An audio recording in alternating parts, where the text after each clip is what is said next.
distracting distractions, instructing diffusion, and causing the losing of battles.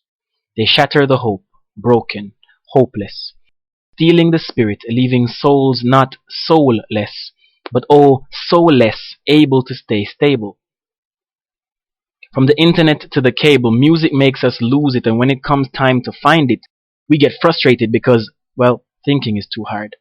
So we just grab the headphones and rewind it because it's easier not to think, and there's no work in being lazy.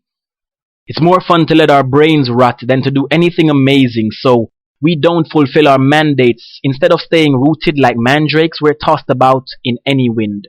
Caught up in anything that seemingly carries the swing, we get wrapped up in what's up in an effort to try and fit in. All the while, we're sinning, souls so burnt that it's singeing. We're too busy revelling, letting hosts of devils in. And they set up shop and settle in. But no, I'm not evil. I'm just living life. Too bad that we're so wrong, that we're offended by talk of the Christ, and any mention about living right just makes some of us just want to fight. But no, I'm not blaming you. Technically, you're not at fault, because sin entered the world through a choice, and then another set of choices made it worse. You see, one simple act of disobedience made every man in history doomed to a sure booking for the back of a hearse. Sounds like nice poetry, but what we don't realize is the snares that the devil set. And people are saying, if you don't believe, it can't hurt you. But if you thought about it, you'd realize that that was more awkward than Steve Urkel because it trips over itself often. Now, let me break it down like the bacteria breaking down the body of a sinner in his coffin. If you don't believe the rain will fall and make you sick, that does not prevent you from catching pneumonia. And if you don't believe that you're sick and slowly dying to death, I promise you'll still die.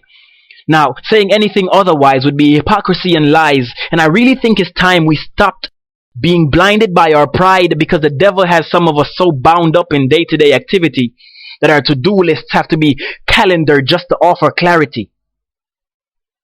And none of what we do can ever seem to fill the void. We have to fight off feeling empty by forcing some shallow, pseudo-form type of temporary joy. Oh boy, people don't like to hear that they're wrong.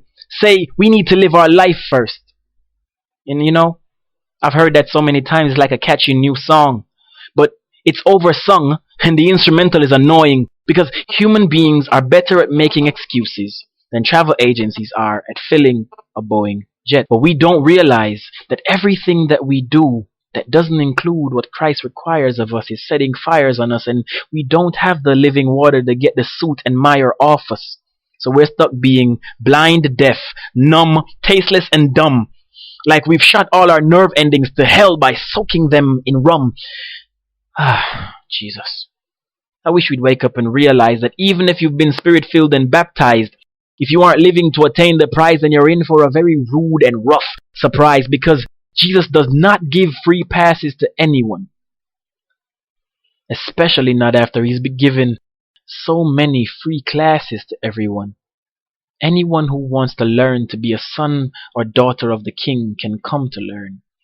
But I guess it's more fun to say, God, I'll be back shortly. Yo, Jesus, I'll return. Too bad.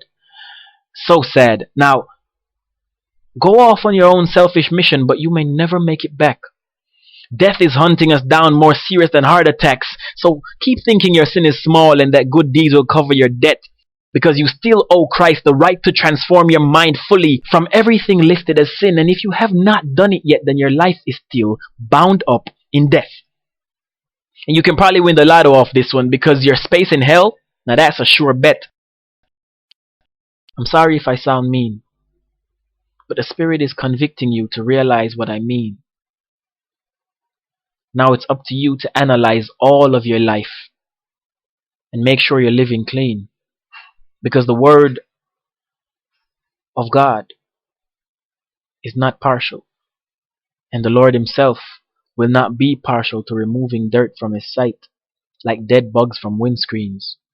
In essence, men and brethren, it really is up to you. So choose you this day what it is that you shall do.